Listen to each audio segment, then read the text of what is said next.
Many people feel that a central bank digital currency is inevitable, and I'm one of those. But we can fight back against it individually. But what I'm about to share with you now is going to be the most effective weapon against a central bank digital currency. And in a sense, it's being constructed right now. Let's explore.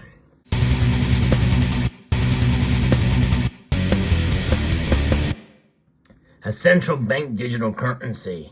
Most of us associate that with tracking and control. And you would be correct.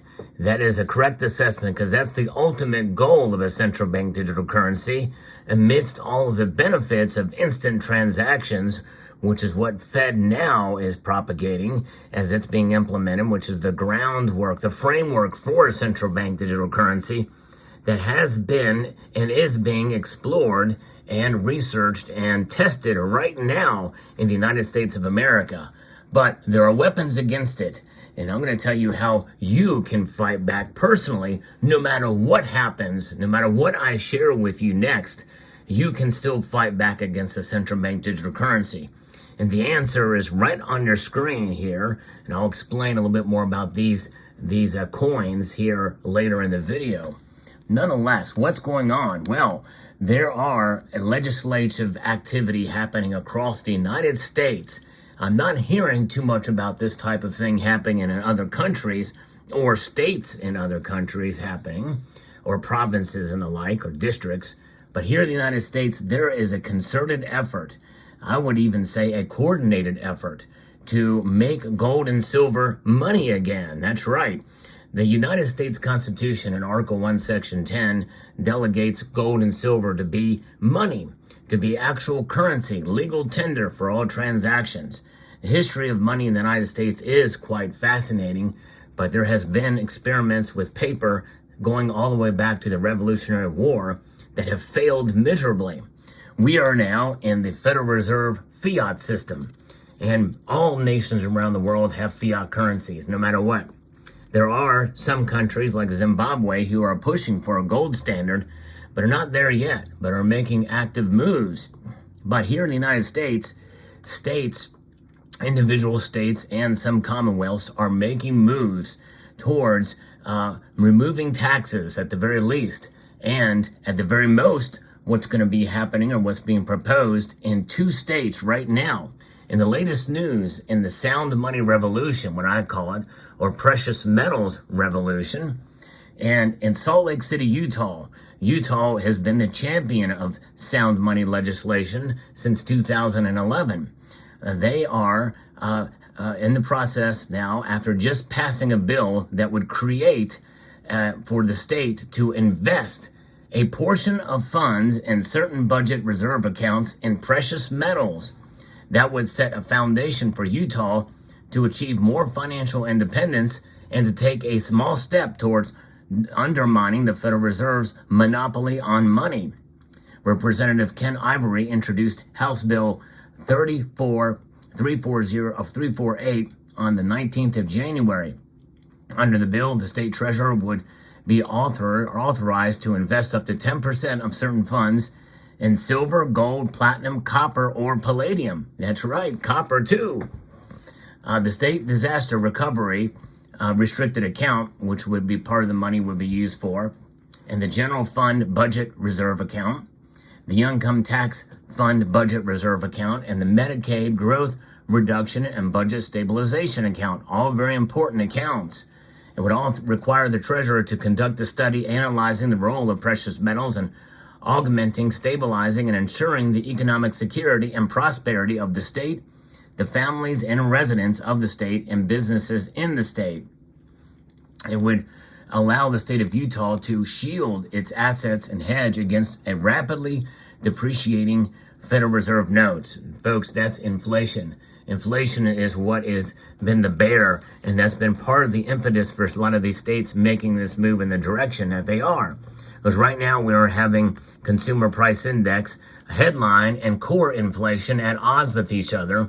And most of the data that has been analyzed now sees that inflation, at the very least, is sticky, pretty much staying where it was. So the dollar is losing value by about an average of 3.6 when you average in headline and core inflation, lost year over year on top of an already high inflation rate. If I had to give you an idea of that, well, if you take a look through what it was in 2023, in about April or January of 2023, it was sitting at around 5%, between 6.4 and 5.5%. So that's on top of that inflation, which is already on top of where it was a year before that. Prices are up, and they're continuing to climb at a dramatic rate, folks. There's no price decreases at all. The disinflation that we're seeing is just a slowdown in the increase. It's still increasing. Most of it accumulated to like baseline budgeting, the same type of tactics. The politicians will use the same thing in order to make you think that things are getting better. They are not. In terms of your pocketbook, there's no question about that. So that is what is going to be happening there. And we see it would lead a pathway for Utah to maintain financial independence should the U.S. dollar collapse. A very real possibility as the world moves away from the greenback as its reserve currency. Now, I would say that we're quite a ways off from that happening, but still, with inflation getting sticky, it's not completely out of control yet, but it is hard to control. The target is 2%, and that's what the Federal Reserve is working towards. And they've been having a hard time. But nonetheless, that is where we are at. Now, this bill will now move to the full House for further consideration. And this leads up to what could be coming down the pike for Utah, is what's being proposed right now in Arizona. That's right, in a recent headline here from KJZZ, lawmakers in Arizona want to add the state's own Fort Knox filled with gold. You want to talk about a powerful weapon? There it is. Arizona would create its own version of Fort Knox to store gold bullion and set up a state-run exchange where residents could buy, sell, and store gold under a proposal being pushed by a state senator who leads the conservative Arizona Freedom Caucus. Senator Jay Kaufman's effort to launch a state-run bullion depository and exchange, enabling people to use it to pay their bills, comes down to what he said is distrust in government financial policy and monetary policy, I might add. He said it is designated to enable average people who aren't part of the investor class to boost their wealth and protect their assets. The dollar is in grave danger due to failed monetary and fiscal policy. And Senate Finance and Commerce Committee member said last week, he said that following state-sponsored trading and storage of gold will keep ordinary Arizona's hedge against a currency collapse. Now, again, it's not in danger of collapsing anytime soon, but what better time than now to set up something to ensure that it does not? Folks, we've not seen inflation this high in 40 years. And so it's good that they're thinking ahead here. And also, when you think about central bank digital currencies, where they will be able to track everything. And so this is quite a massive and huge proposal here in the sound money revolution. And when you think that Texas already has its own depository, I think that is quite, they built theirs in 2018. And other states are thinking about it as well, too. But in the end, really, it's about wealth preservation, and it's about something that it is store, stable, value proposition that gold and silver hold, in spite of price. You have to think beyond price with this, because if you start to see these states do it more often, I think that can very well shake, rattle, and roll the entire precious metals market, where exchange rates will be put into place in some of these states, which will be derived from the spot market price, but they will kind of set their own standard in a sense, and in an event, maybe even their own exchange rate for gold and silver products, for goods and services. You never know. Maybe even a fixed system based off of the London fix at any given point in time. But nonetheless, when you see nations and legislatures and some bodies like Mexico, who, even though these do not have a denomination on them, they indeed are coins because they are money. Gold and silver are money. I think that's quite intriguing and amazing, much like the Krugerrand doesn't have a denomination on it. But the bodies and the legislative bodies recognize them indeed as precious metals and as money. Now, this gold coin here, I just got at a layaway, had it on layaway for quite a long time. It was really mostly a gift from a great member of this community, a Christmas gift, is now taking possession of it from Jeffrey Jackson, very kind of him, and it's a coin that I've been looking at for a long time, and he sent me something that I already had, so I decided to trade it towards this gold coin here.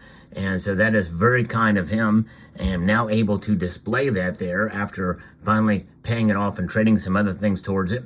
But nonetheless, these pieces here represent how you can protect your wealth and to be your own battalion against a coming central bank digital currency, which is not coming anytime soon. It may be years away, but nonetheless, having gold and silver in your portfolio will protect you and provide you that safety net against not only inflation, but what could be coming down the pike, down the road. It's always good to have an insurance policy. Better to have it and not need it than to need it and not have it. No question about it, in one way or the other. By the way, if you enjoyed content like this where I bring you the latest news with regards to precious metals, I hope you will consider subscribing to the channel. Pressing that like button down below as well really helps a lot to try to get the word out there. I think this is a very important message and a very important video. So sharing it, I think, will be much appreciated. So there you have it. Gold and silver, the weapon against central bank digital currencies.